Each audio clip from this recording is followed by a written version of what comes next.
Hello and welcome to the commerce at home. आज हम पढ़ने वाले हैं बिजनेस स्टडीज क्लास 11th की, जिसमें हम पढ़ने वाले हैं अपने चैप्टर नंबर 2 के पार्ट 3 को। पार्ट 1 और 2 अपलोड हो चुका है। अभी ऊपर आपको दिख गया होगा आई बटन में, जहां से आप पिक्सल चेंज करते हैं वीडियो की, आप स्क्रीन पे टच करेंगे तो आई लिखा मिलेगा आपको। आई में आपको उसकी लिंक मिल जाएगी, ठीक है। और वीडियो के एंड में पार्ट नंबर 1 की लिंक मैं दे दूंगा, आप आराम से देख सकते, ठीक है। या चैनल की प्लेलिस्ट खोल लीजिए, सबसे आसान है कि आपको सारी की सारी वीडियोस वहां पे मिल जाएगी। पहले चैनल खोलिए, चैनल की प्लेलिस्ट में चले जाइए, वहां सब कुछ मिलेगा। और अगर वीडियोस मेरी पसंद आती हैं तो शेयर और सब्सक्राइब जरूर करिए बच्चा। वीडियो पसंद आए तो लाइक भी करिए। अगर वीडियो समझ में आती है पूरी तो कम से कम लाइक तो कर ही सकते हैं। दूसरों तक भेज देंगे अगर, तो वो भी आपकी तरह पढ़ाई कर पाएगा, ठीक है। चलिए हम पढ़ने वाले हैं HUF या JHF। क्या मतलब हुआ सर? Hindu undivided family. हम पढ़ रहे फॉर्म्स ऑफ बिजनेस स्टडीज का चैप्टर नंबर 2 है, जिस चैप्टर का नाम है forms of business organisation. Forms of business organisation, उसका 3rd पॉइंट है HUF या JHF, ज्वाइंट हिंदू फैमिली या हिंदू अनडिवाइडेड फैमिली, ठीक है। एक एग्जाम्पल लेंगे और एग्जाम्पल से हम पूरी बात समझेंगे, पर उससे पहले ज्वाइंट हिंदू फैमिली या हिंदू अनडिवाइडेड फैमिली का मतलब क्या है, उसकी मीनिंग मैं लिख दे रहा हूं, आप देख लीजिए। चलिए, अब सर आपने लिख तो दिया, मतलब भी समझा दीजिए। मतलब क्या है बेटा इसका? JHF joint Hindu family business. यहां देखिए एक वर्ड छूट गया, यहां आप एक वर्ड बढ़ा लीजिए, business. Joint Hindu family business is a form of organisation. कह रहा JHF एक तरह का बिजनेस है which is governed by Hindu law, जो किसके हिसाब से चलता है? हिंदू लॉ। हिंदू लॉ 2 चलते हैं इंडिया में, दया भागा और मिताक्षरा।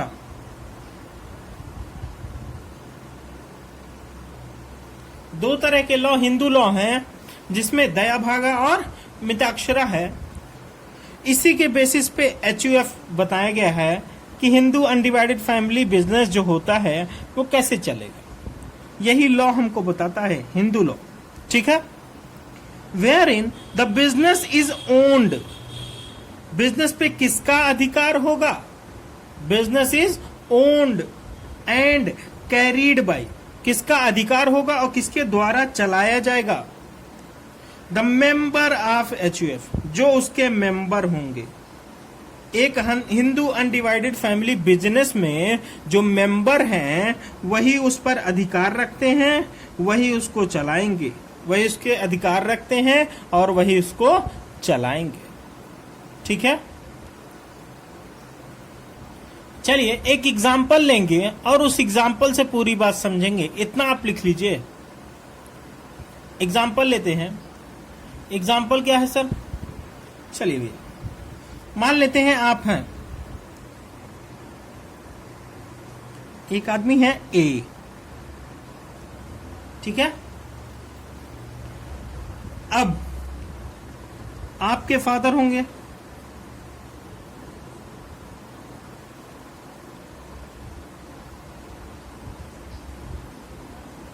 और फादर के फादर होंगे, जिसको आप बोलते हैं ग्रैंडफादर, दादाजी।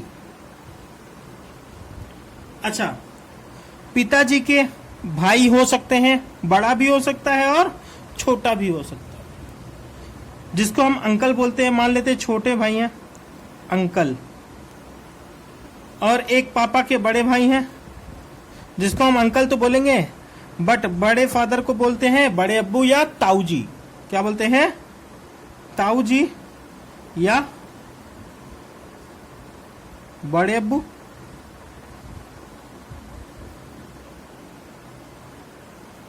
अब देखिए, और आपका भी बेटा हो सकता है, आपके सन बेटे हो सकते, अंकल के भी बेटे हो सकते हैं। ये एक फैमिली की बात चल रही है, अनडिवाइडेड फैमिली जो अभी बटी नहीं है। अंकल के भी बेटे हो सकते हैं, ताऊ जी के भी बेटे हो सकते हैं। ठीक है। अच्छा, घर में सबसे बड़ा कौन होता है? घर में सबसे बड़ा कौन होता है? ग्रैंडफादर। अगर मान लो ग्रैंडफादर का एक बिजनेस है, एक बिजनेस है,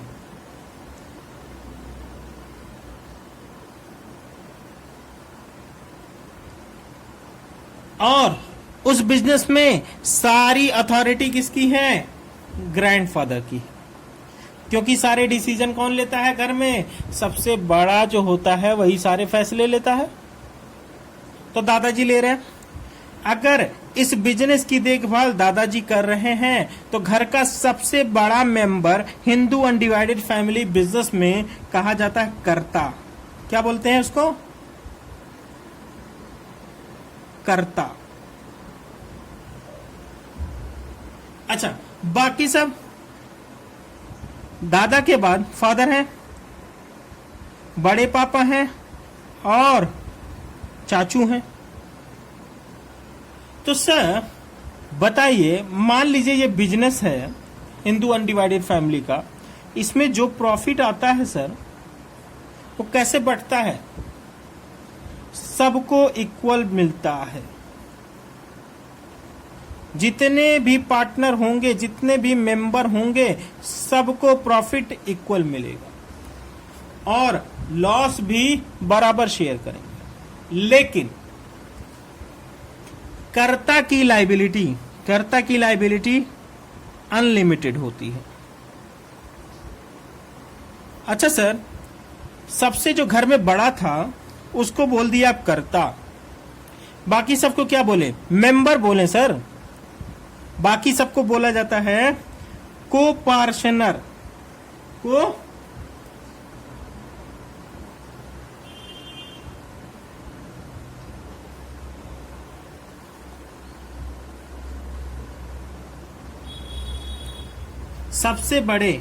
सबसे बड़े को बोला आपने कर्ता।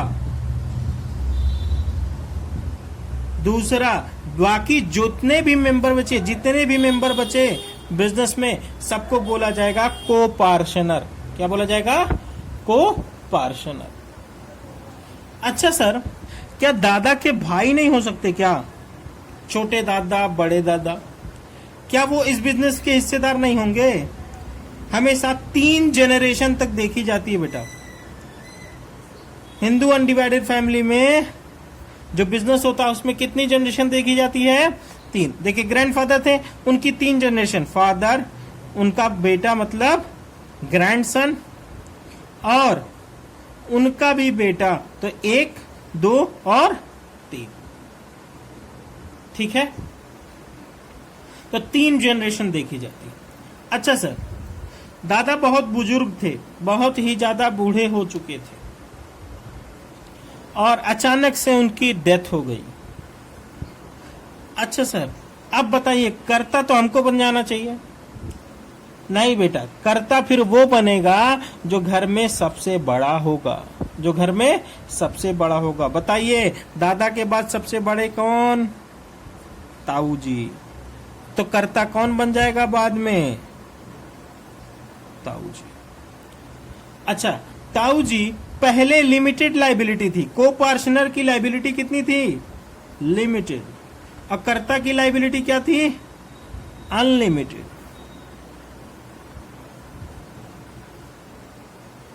जितना शेयर बनता है को-पार्षनर का सिर्फ उतना ही भरेगा, लेकिन कर्ता जब तक डेप्ट पूरा ना हो जाए तब तक वो अपनी जेब से भरता रहेगा, चाहे वो कंगाल ही क्यों ना हो जाए, लेकिन तब तक भरता रहेगा। को पार्षनर की लायबिलिटी लिमिटेड होती है। को पार्षनर किसको बोलते हैं? कर्ता को छोड़कर जो भी बचा हुआ है, जितने भी मेंबर हैं, सबको क्या बोला जाता है? को पार्षनर। अच्छा सर, फादर की बहन भी तो हो सकती है, सिस्टर, मतलब जो हमारी फुफ्फी होती हैं, बुआ जिसको बोलते हैं हम। तो लेडीज को हिंदू अनडिवाइडेड फैमिली में मेंबरशिप मिलती नहीं है, मेंबरशिप मिलती नहीं है। अच्छा, कर्ता कौन बन गया? अगर दादाजी मर गए तो ताऊजी, और ताऊजी को भी कुछ हो गया तो कौन सबसे बड़ा? फादर। फादर बन जाएंगे क्या? कर्ता। अब किसकी लायबिलिटी अनलिमिटेड हो जाएगी? फादर की। बाकी सबकी लायबिलिटी क्या रह जाएगी? क्या रह जाएगी? लिमिटेड रह जाएगी। कोई दिक्कत नहीं सर, आगे चलो। ठीक है, अब मान लेते हैं यहां पे मेंबरशिप कैसे मिलती है सर? क्या सिर्फ फैमिली वाले ही लोग ही मेंबर रहते हैं कि बाहरी आदमी भी इसमें मेंबरशिप ले सकते? मेंबरशिप सिर्फ फैमिलियर को मिलती है, सिर्फ जो फैमिली के लोग हैं उन्हीं को मिलती है, फैमिलियर को मिलती है। दूसरी बात, मेंबरशिप मिलती है बाय बर्थ। मेंबरशिप मिलती है बाय बर्थ। अच्छा सर, बाय बर्थ कैसे? मतलब क्या मतलब हुआ?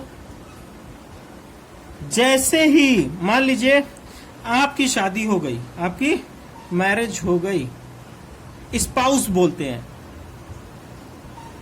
जोड़े को क्या बोलते हैं? आपके साथ जो जोड़ा होगा उसको बोलेंगे स्पाउस। आपकी शादी हो गई, वाइफ आई, वाइफ 1 साल 2 साल बाद आपके घर में बच्चा हुआ, एक बेटी हुई, तो उसको तो कोई मेंबरशिप मिलने वाली नहीं है। लेकिन जैसे ही बेटा हुआ, वो जैसे ही कौन से आवाज किया, रोते ना पैदा होते ही, जैसे ही आवाज किया तुरंत वो HUF का क्या बन गया? मेंबर बन गया। क्या बन गया? मेंबर बन गया। अब इसकी भी प्रॉफिट आने लगेगी। कितनी प्रॉफिट आएगी? बराबर की हिस्सेदारी है, सबको बराबर मिलता है, तो इसको भी उतना ही मिलेगा। जो पैदा हुआ है उसको भी जितना मिलता है उतना ही बाकी को पार्षनर को भी मिलता है। तो जैसे ही पैदा हुआ तुरंत वो फैमिली का मेंबर बने, फैमिली का मेंबर बनते ही HUF का मेंबर बन जाता है। ठीक है, तो कुछ कुछ बातें हैं मैं आपको बता रहा हूं। ये एग्जाम्पल समझ में आ गया होगा, उम्मीद करता हूं। अगर नहीं समझ में आया तो आप हमें कमेंट बॉक्स में लिख सकते हैं, या फिर मेरा कॉन्टैक्ट नंबर ले लीजिए, आप उसमें लिख सकते हैं 8957908957। आप कमेंट कर लीजिए इस पे, या व्हाट्सएप कर लीजिए। आप कॉल मत करिएगा, कॉल उठेगी नहीं, तो आप व्हाट्सएप कर सकते हैं। व्हाट्सएप पे आप अपनी क्वेरी पूछ सकते हैं, आपको थोड़ी देर में रिप्लाई मिल जाया करेगा। ठीक है, चलिए कुछ पॉइंट हैं जो हमें याद रखने पड़ेंगे, उस पॉइंट को भी हम लिख लेते हैं। Point should be noted, heading डाल दीजिए, या मेमोरेबल पॉइंट।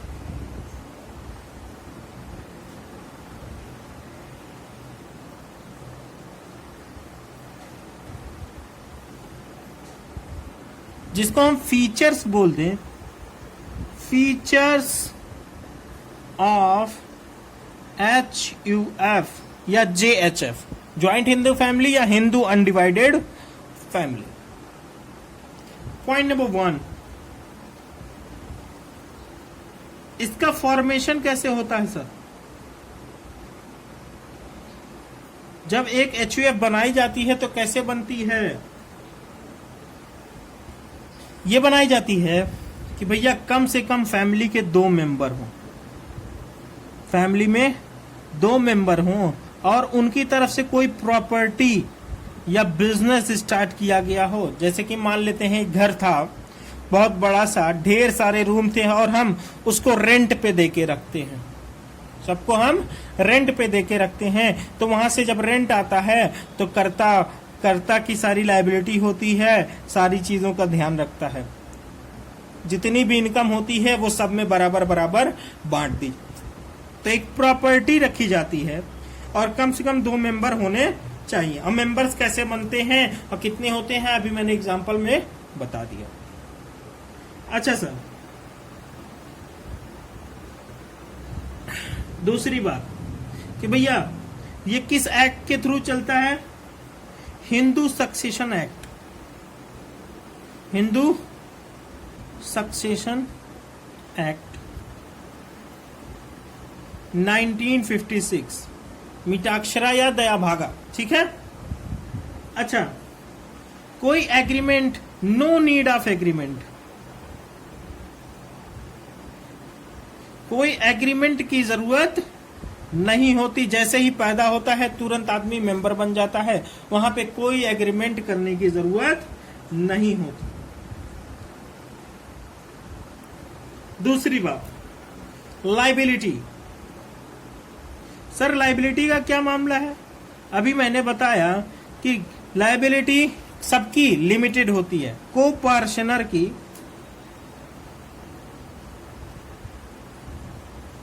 लायबिलिटी लिमिटेड होती है, तो सर अनलिमिटेड किसकी होती है? कर्ता की लायबिलिटी अनलिमिटेड होती है, ठीक है। तीसरी बात, सर कौन कंट्रोल रखता है?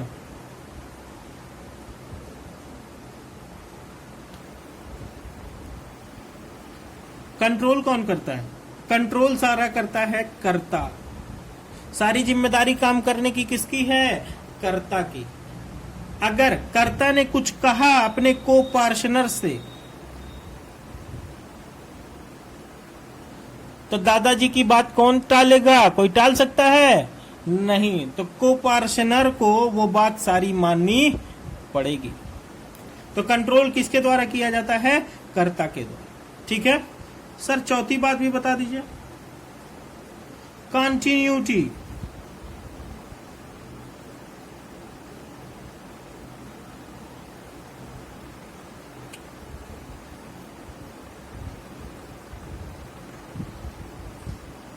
कॉन्टिन्यूटी क्या है? कॉन्टिन्यूटी कह रहा है इसमें ये बिजनेस लगभग चलता ही रहता है, क्योंकि कर्ता के डेथ पे, कर्ता जैसे ही डाई मरा तुरंत जो अगला सबसे उम्र दराज आदमी होगा वो कर्ता बन जाएगा।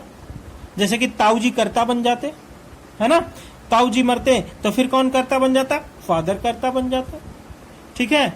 लेकिन अगर सारे लोग की कंसेंट हो, unanimous consent,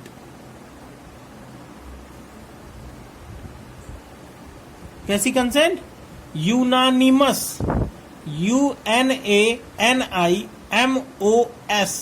sorry MOUS, unanimous. Unanimous मतलब होता है सर्व सहमति। सहमति मतलब कंसेंट, यूनानिमस मतलब सबकी। सर्व सहमति है, सबकी सहमति है, तो हम इस बिजनेस को, HUF को बंद कर सकते हैं, जब चाहे बंद कर सकते हैं, पर हर कोई तैयार होना चाहिए। सर आखिरी बात बता दीजिए। ठीक है बेटा, आखिरी बात बता देते हैं। क्या है आखिरी बात? Minor member. जैसे कि हम पार्टनरशिप में देखे थे, माइनर पार्टनर नहीं बन सकता पर बेनिफिशियरी बन सकता है, फायदा सिर्फ उठा सकता है पर वो नुकसान नहीं झेलेगा, ठीक है। बट इसमें क्या है, माइनर बाय बर्थ, जैसे ही पैदा हुआ तुरंत वो मेंबर बन गया, तुरंत वो मेंबर बन गया, और उसकी भी लायबिलिटी लिमिटेड है। लायबिलिटी क्या है उसकी? लिमिटेड है, मतलब कुछ हद तक वो नुकसान भी सहेगा, सिर्फ प्रॉफिट उठाने के लिए नहीं आएगा, कुछ हद तक नुकसान भी सहेगा।